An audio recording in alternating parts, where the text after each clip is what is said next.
हाय यार मिस, आपका स्वागत है मेरे YouTube channel BTS Korean army 111 in Bhojpuri song.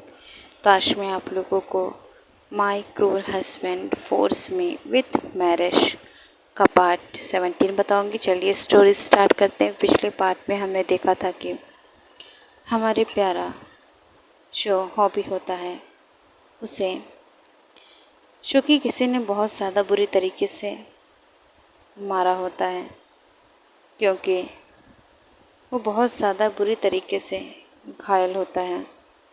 यहाँ हम देखते हैं कि हमारी प्यारी रोज़ के रूम में कोई एंटर होता है और कहता है कि बहुत शौक था ना उसके साथ घूमने का, उसके साथ इस तरीके से आधी रात को घर आने का।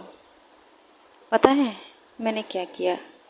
मैंने उसे अपने आदमियों से बहुत बुरी तरीके से मरवा दिया, और ज़्यादा अगर तुमने उसके करीब जाने की कोशिश की तो उसे मैं जान से भी मरवा सकता हूँ।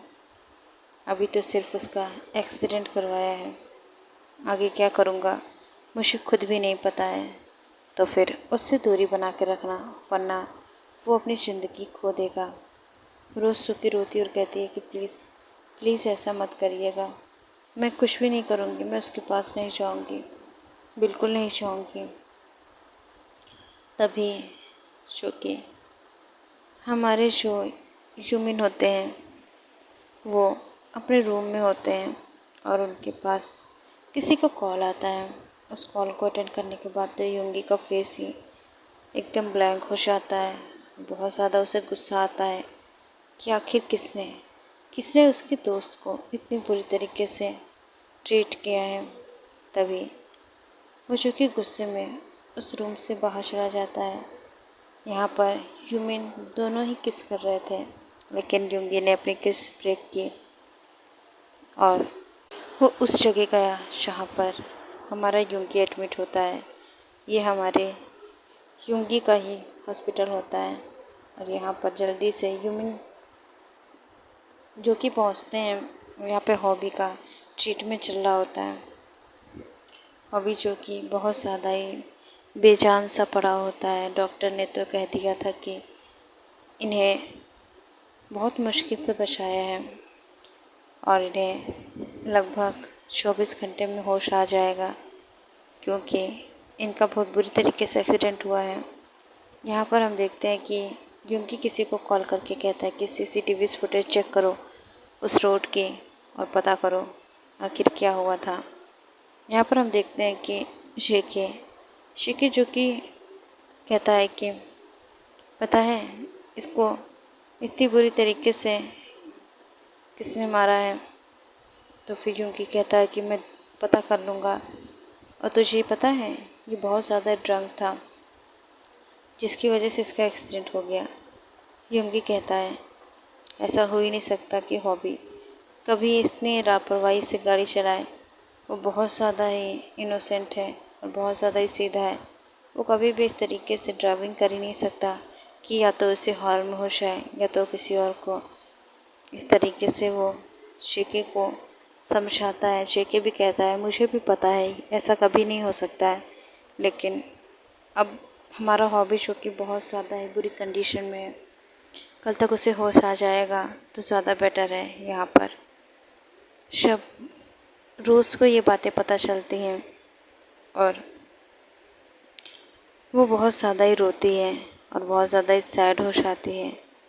नेक्स्ट डे रोज़ जो कि किचन में काम कर रही थी, तभी उसकी फ्रेंड शनाया आ जाती है। शनाया जो कि हॉबी की सिस्टर होती है, वो बहुत ज़्यादा रोते हुए कहती है कि चलना मेरे भाई को देख ले, वो बहुत ज़्यादा ही बुरी कंडीशन में है और शायद तुझे देख के उन्हें होश आ जाए।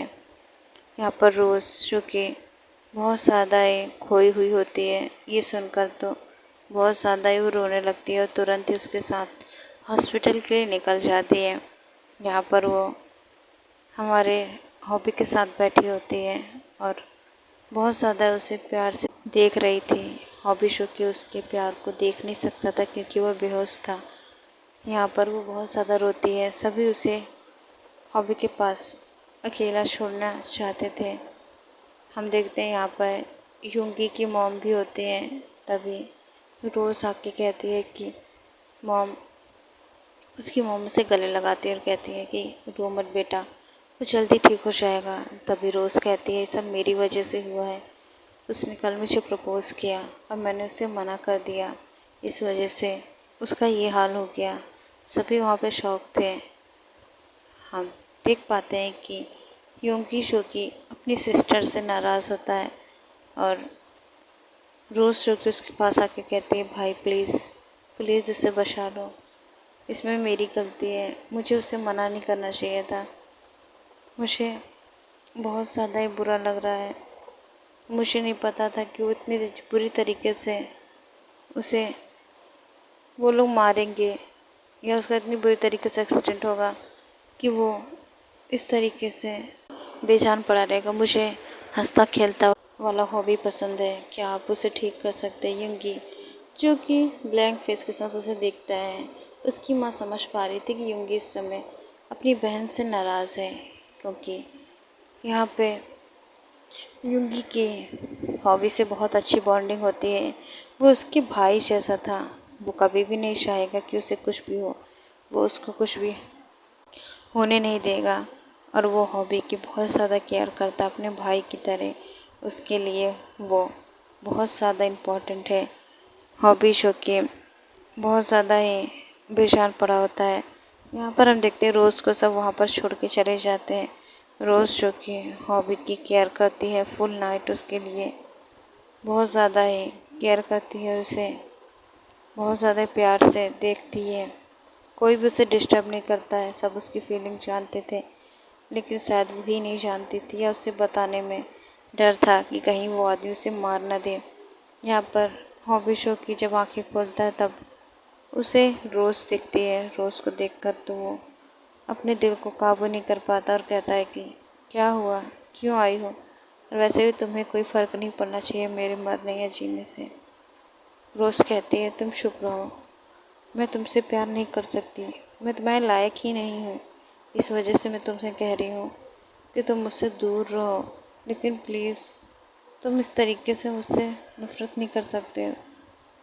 हॉबी कहता है क्यों नहीं कर सकता मैं तुमसे नफ़रत, और मैं तुमसे नफ़रत करूँगा क्यों, क्योंकि मैं तुमसे प्यार करता हूँ और करता रहूँगा। तुम्हारी जगह कोई नहीं ले सकती है और मैं उसे कभी भी तुम्हारी जगह नहीं दूँगा मेरी लाइफ में। तुम मेरा प्यार हो, तुम ही मेरी ज़िंदगी हो। रोज़ कहती है क्यों करते हो तुम मुझसे इतना प्यार, क्या है मुझ में जो तुम्हें मुझसे प्यार करना पड़ रहा है। हॉबी क्या नहीं है तुम में, तुम मेरी शान हो, तुमसे मैं प्यार करता हूँ, प्यार कभी देख कर नहीं होता। मुझे तुमसे प्यार हो गया तो मैं इसमें क्या करूँ, मैं कुछ कर नहीं सकता हूँ सिवाय मरने के। रोज़ चुप के उसे चुप करा के कहती है प्लीज़ चुप हो जाओ, इस तरीके की बातें मत करो, मुझे बहुत ज़्यादा बुरा लग रहा है कि मैंने तुम्हें मना किया, तुमने इस तरीके से तुम्हारे साथ हो गया, मुझे बहुत ज़्यादा गिल्ट है इस बात का।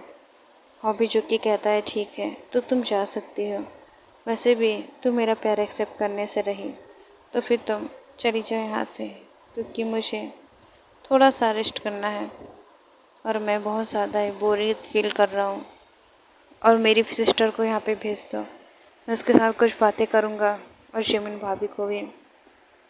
हॉबी शो की ये कहता है और रोज़ शो की रोते हुए वापस मेंशन आ जाती है। रोज़ शो की अकेली होती है मेंशन में, और यहाँ पर वो शख्स भी होता है जो उसे घूर रहा था गुस्से से, क्योंकि रोज़ उसके मना करने के बाद भी मिलने गई। अब वो रोज़ को पकड़ के कहता है कि क्या क्या तुम भूल चुकी हो कि मैं क्या कर सकता हूँ, या फिर तुम मुझे आजमाना चाहती हो।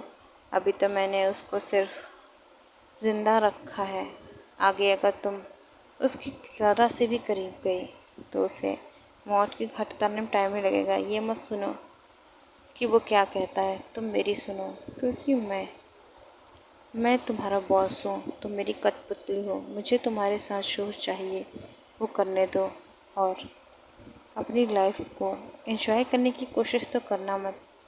यहाँ पर वो उसके जबड़े को पकड़ के वापस उसके साथ वही सब करता है जो वो इतने दिनों से करता आया है।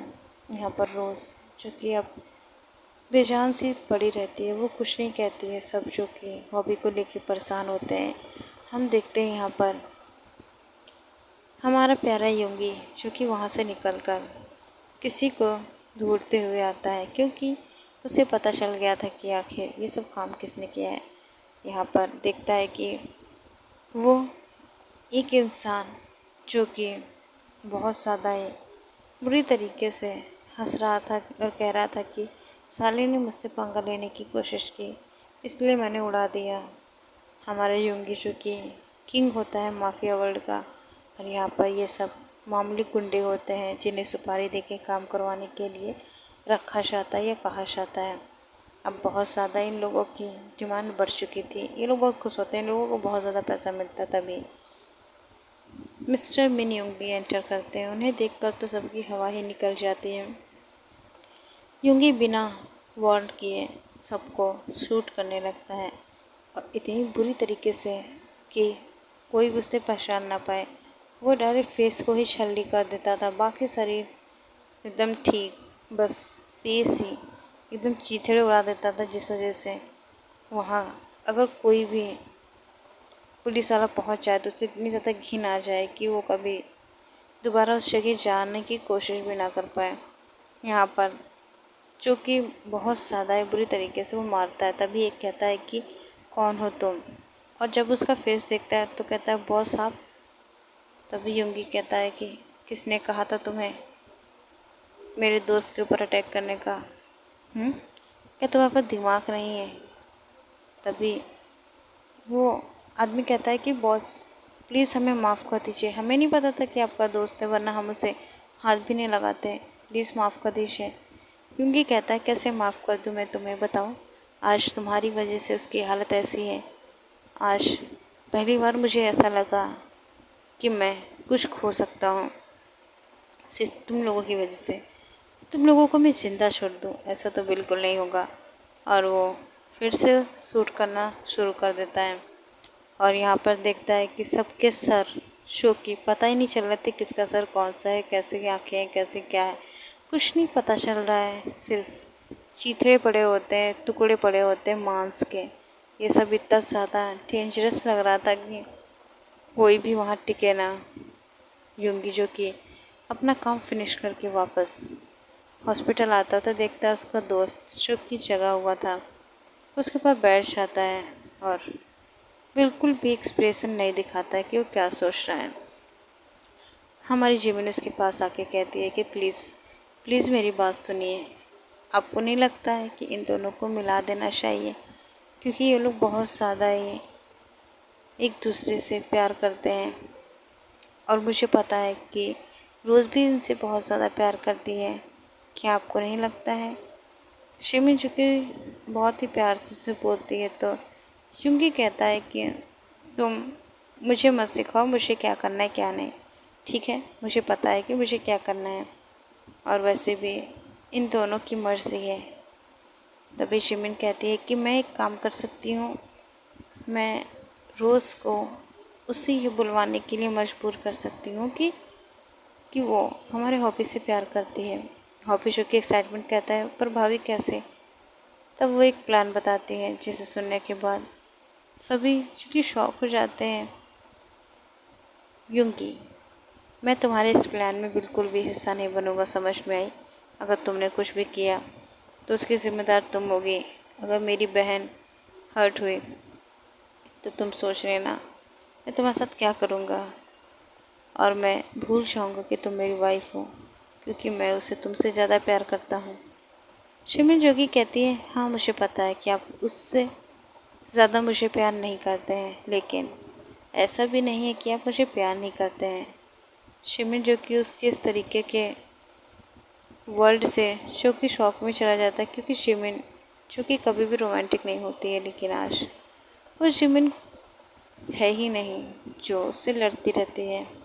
क्योंकि जो कि बिना कुछ बोले वहाँ से चला जाता है, लेकिन बाहर उसके फेस पे स्माइल होती है। वो सिर्फ अकड़ू बनने की कोशिश करता है, लेकिन शिमिन उसे हमेशा ही मेल्ट कर देती है। शिमिन जो कि बहुत ज़्यादा ही अपने हबी के फेस को समझ पा रही थी कि वो इस समय क्या कर रहा होगा, वो जान रही थी कि उसका हबी इस समय स्माइल कर रहा है, क्योंकि शिमिन जो कि कभी भी रोमांटिक नहीं होती है और आज वो हुई है, तो जाहिर सी बात उसके हस्बैंड को अच्छा लगेगा। तो क्या आर्मी जिस पार्ट को एंड करते हैं, नेक्स्ट पार्ट में जानेंगे कि अब आगे ऐसा क्या होगा जिससे हमारे रोज़ और हॉबी एक हो जाएंगे। तो उसको जानने के लिए आप स्टोरी पर सुनते रहिए। और मैंने आपको पहले भी बताया है कि मेरी ज़्यादातर स्टोरी जो कि पॉकेट नॉवेल से है, ज़्यादातर नहीं कह सकते हैं, जैसे कि लगभग 5 या 6 या फिर उससे भी कम होगी, मुझे पता नहीं, गिनना पड़ेगा। और मैंने पॉकेट नॉवेल से लिया है और वहाँ पे बहुत ज़्यादा ही अच्छी अच्छी स्टोरीज़ हैं। आप लोग चाहें तो वहाँ पर जाके रीडिंग कर सकते हैं, लेकिन वहाँ पे सिर्फ रीडिंग कर सकते हैं, सुन तो आप नहीं सकते हैं, लेकिन आप रीडिंग कर सकते हैं। और कुछ स्टोरीज़ जो कि समझ में नहीं आती हैं, क्योंकि स्टार्टिंग में मुझे भी नहीं समझ में आती हैं, तो मैं उसे नहीं पढ़ती हूँ। लेकिन अगर आप लोग चाहते हैं कि आप लोगों को एक अच्छी स्टोरी मिले तो आप लोग उससे पढ़ सकते हैं, लेकिन वहाँ पर शायद ही ह्यूमन लव स्टोरी मिले या फिर तेकुक लव स्टोरी मिले। तो फिर मैं आपको सजेस्ट करूँगी कि अगर आपकी मन हो तो आप लोग जा सकते हैं, और बाकी का तो आप लोग देख ही सकते हैं। हम यहाँ पर आप लोगों को स्टोरी बता रहे हैं और तेकुक और ह्यूमन रोमांस भी बता रहे हैं। सेम एग्जैक्ट स्टोरी मैं नहीं बोलती हूँ जैसा उसमें होता है, मैं उसमें कुछ चेंजिंग्स कर लेती हूँ।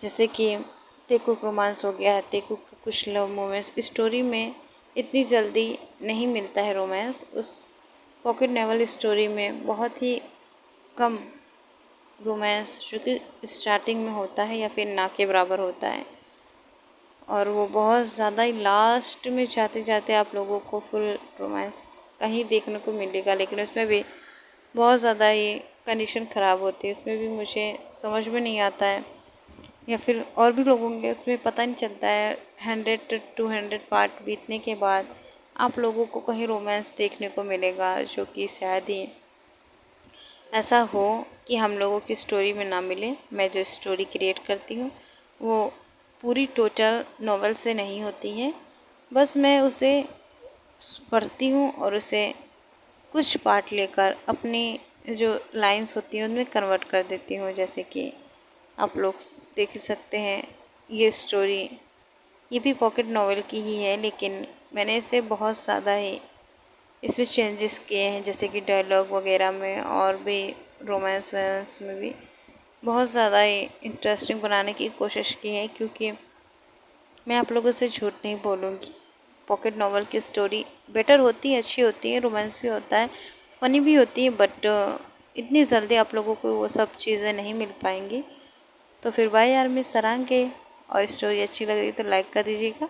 और अगर आपको टाइम मिले तो आप मेरे concept love story pocket novel को भी पढ़ सकते हैं। सरांगे यार मिस।